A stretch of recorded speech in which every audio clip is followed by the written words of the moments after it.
Recibimos ahora al abogado Enzo Helguera. Él es el fundador de IMASOLU, que es una institución de estudio de la opinión pública y a su vez de las tendencias electorales como parte de lo que es la opinión pública y presta servicios naturalmente a partidos, entidades y empresas también.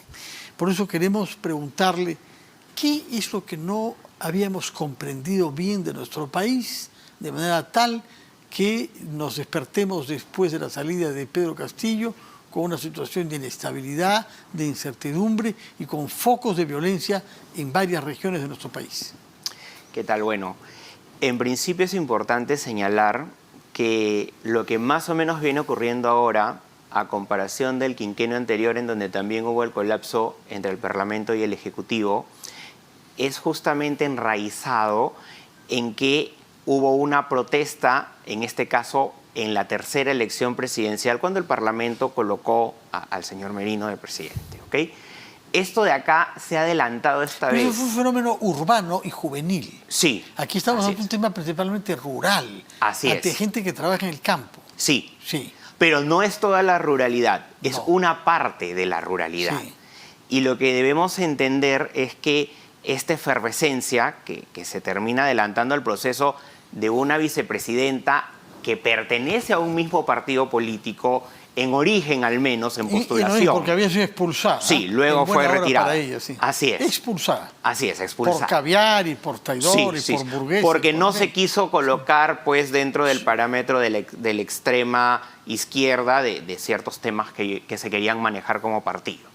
Entonces, a partir de ello, estos grupos radicales terminan alzándose, asusados, ¿no? Y muchas veces también moviendo a personas a través de sus colectivos, a través de gremios, etc.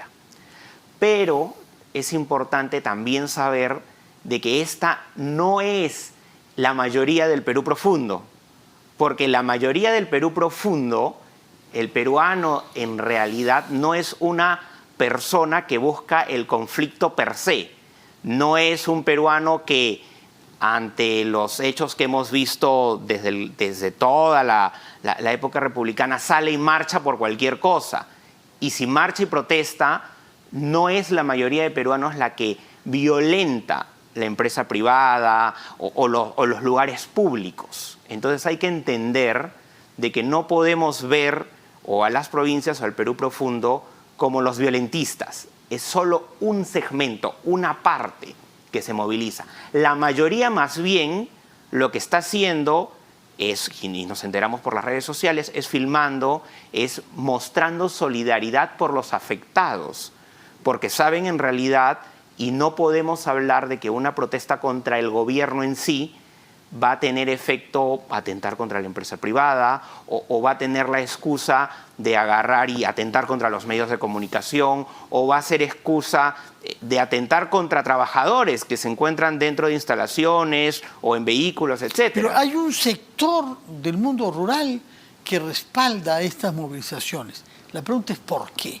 Porque algunas otras instituciones han alternado entre Asamblea Constituyente, que cierren el Congreso, que vuelva Castillo y contra la corrupción.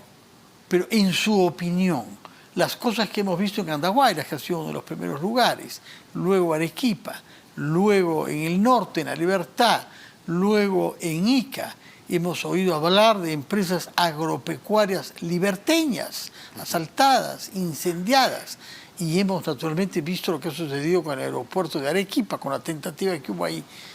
¿Qué es lo que motiva a las personas que participan en esto? No digo de los asustadores, sino la gente que se puedan dejar convencer.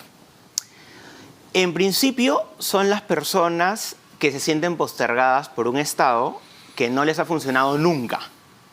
Eran las mismas personas a las cuales, por ejemplo, el terrorismo iba y las recolectaba de manera más fácil porque eran aquellos que jamás sintieron la presencia del Estado. Lo mismo está ocurriendo acá con estas personas en donde la única manera de comunicación que tienen es participando de la protesta porque lo que les indican es que de esa manera el Estado va a voltear y los va a mirar. ¿Ok? Eso en principio. Sin embargo, evidentemente... ¿Y qué les va a dar? ¿Qué les va a dar en términos políticos? Porque hay quienes creen que el adelanto de elecciones puede contribuir a solucionar esta crisis de descontento. ¿Qué piensa usted? Yo pienso que esto es más de lo mismo. En realidad esto no resuelve nada. Si nos vamos al tema de fondo, esto no nos va a cambiar el sistema político, esto no nos va a producir mejores políticos. O sea, a ver, adelantamos las elecciones y ¿qué tenemos? Los únicos marketeados van a ser los políticos que ya han candidateado a la elección anterior. No todos los partidos políticos van a estar preparados. Las alternativas no están dadas. Entonces, lo que vamos a tener es simplemente una desestabilización al sistema y el producto va a ser cualquier candidato que menos se piense, como normalmente están ocurriendo en las elecciones. ¿Cómo se puede evitar que suceda ese escenario realmente catastrófico que nos está presentando usted? Bueno, una responsabilidad es la clase política, porque nuestra clase política en la actualidad no tiene el liderazgo que antaño sí tenía.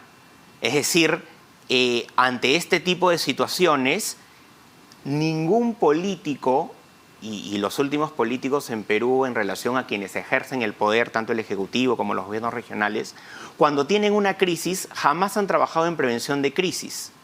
No utilizan las herramientas del marketing político ni de la comunicación política que existe. En este caso, por ejemplo, ¿qué se hubiera podido hacer concretamente?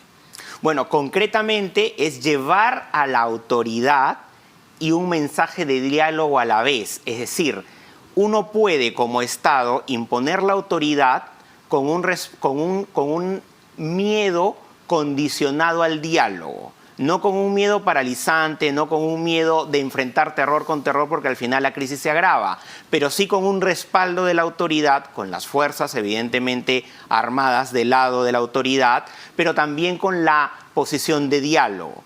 Siempre van a haber personas que van a querer dialogar y se puede dar el ejemplo del diálogo. Evidentemente muchos de ellos no les conviene dialogar y eso también hay que tenerlo mapeado, ¿no? Y evidentemente la estrategia también tiene que ver con el empoderamiento de la autoridad y con el empoderamiento de las Fuerzas Armadas, porque tú puedes comparar a cómo la autoridad interviene en los Estados Unidos cuando hay motines o cuando hay algún tipo de revueltas populares y cómo intervienen en Perú.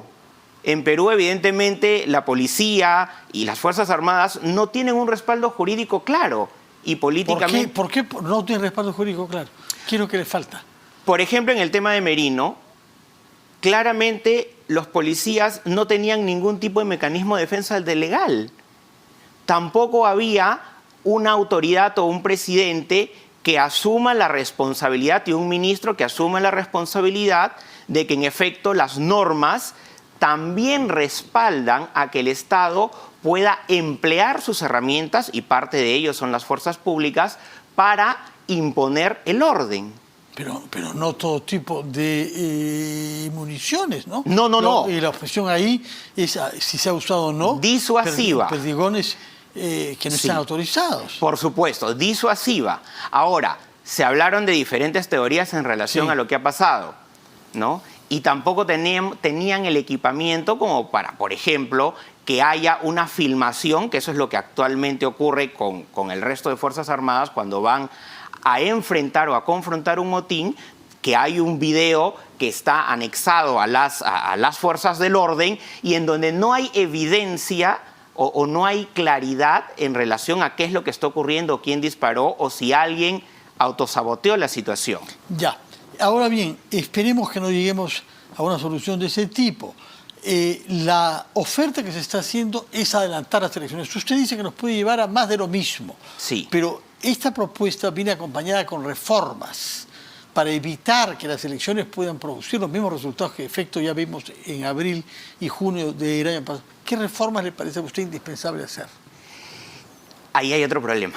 No quiero ser pesimista, pero cuando hablamos de reforma política, la reforma de Martín Vizcarra tuvo un tiempo determinado, un trabajo determinado. No se llegó al consenso total en todas las políticas de reforma porque están los partidos políticos de por medio. Y al final, ¿qué logramos? Una mejor política, un mejor sistema político Estamos exactamente repitiendo la misma historia. ¿Una reforma en tan poco tiempo es posible? No, no es posible. Bueno, si se sabe qué es lo que se quiere cambiar, sí. Pero los partidos políticos le van a apoyar. Hay ciertas propuestas. Uno, que haya reelección. Dos, que haya 2 cámaras en el Congreso.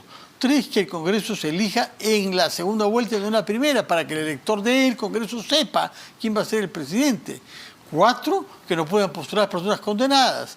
5, que los partidos ofrezcan garantías de transparencia en sus mecanismos internos de designación de los candidatos. Si se lograra eso, digo, algunas de las propuestas que circulan, ¿no? Y que todos los partidos políticos estén de acuerdo, porque de lo contrario no se avanza.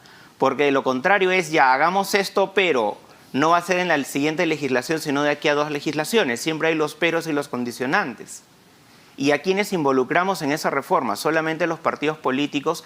¿Todos los partidos políticos representan realmente al país? Estas personas que están protestando, por ejemplo, ¿cuál es su representación en el Parlamento? Ok, hay partidos políticos que en teoría los representan. Hay varios partidos. ¿Y sus voces? ¿Y qué hicieron por ellos? Es que en realidad nos enfrascamos en las peleas políticas y nos olvidamos la agenda social. O sea, la agenda para la cual fueron elegidos todos los políticos, de izquierda y de derecha. Se olvidaron de eso. Los peruanos que no tienen agua, los peruanos que están postergados. ¿Qué pasó con eso? ¿Eso lo va a resolver las reformas políticas? Hasta ahora los intentos de reforma no lo han resuelto, porque se siguen enfrascando en la pelea per se. Si usted fuera contratado por el gobierno actual para dar un consejo central y de una manera de hacer frente a este desafío social, ¿qué cosa diría usted? Bueno, primero haría una intervención del diálogo con todos los dirigentes sociales y a toda escala y a todo nivel, porque también ahí hay un tema de representación, pero además fortalecer a la autoridad. Que la autoridad, que las fuerzas del orden público tengan el respaldo del gobierno y del Estado y no el ataque parlamentario que a veces reciben, ¿no? De que hay un respaldo primero para imponer el orden.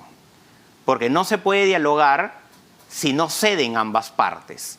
La parte del Estado es la de tender los puentes de diálogo y la parte de los protestantes es que en efecto paren estas protestas y se inicie un diálogo verdadero. Y para eso necesita liderazgo. Bueno, señor Enzo Helguera, muchas gracias por su presencia acá y por darnos su punto de vista sobre lo que estamos viviendo y sobre lo que nos puede esperar. Muchas gracias por su